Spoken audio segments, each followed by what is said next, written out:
Evet hocam, ülkemizde şu anda alkol bağımlılığı, madde bağımlılığı ne boyutta, neler söyleyeceksiniz? Evet, buyurun. Evet, aslında son zamanlarda yapılan araştırmalara göre ülkemizde tıpkı davranışsal bağımlılıklar gibi, yani kumar bağımlılığı gibi alkol ve madde bağımlılığı da çok riskli bir seviyede.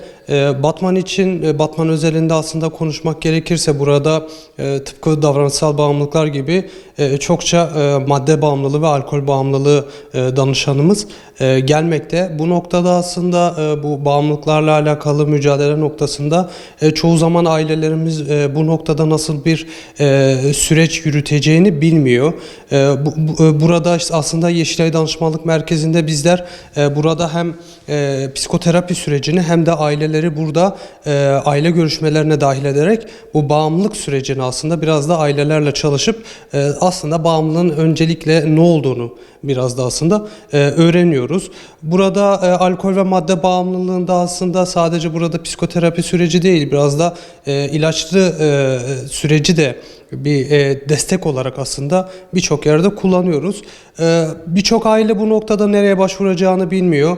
Yeşilay Danışmanlık Merkezi olarak Batman'da Bayındır Mahallesi'nde bir telefon aslında uzaklığındayız ailelerin.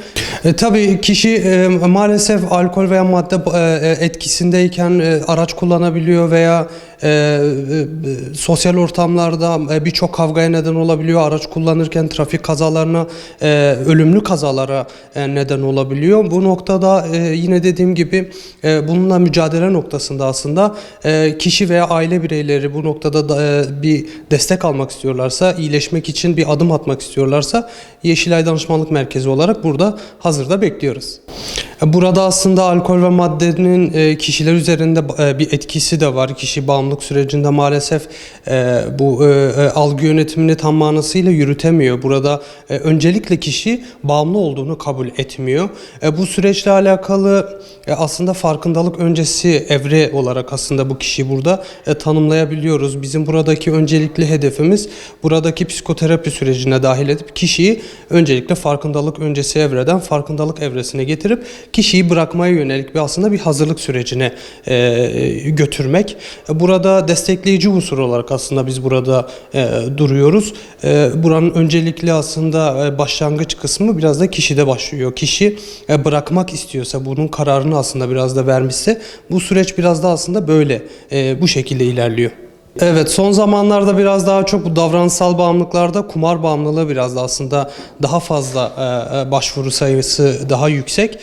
Ama madde ve alkol oranına baktığımız zaman hemen hemen yüksek bir miktarda o aylık ortalama 30 kişiye yakın bir danışan sayısı görebiliyoruz burada. Bu noktada mücadelemize devam ediyoruz. Yeşilay Danışmanlık Merkezi olarak tamamen ücretsiz ve ayaktan bir destek sürecine kişi katılmak istiyorsa biz burada hazır olarak beklemekteyiz. Yeter ki kararını verip kişi gelsin. Biz burada her türlü destekleyici bir unsur olarak burada yanlarındayız.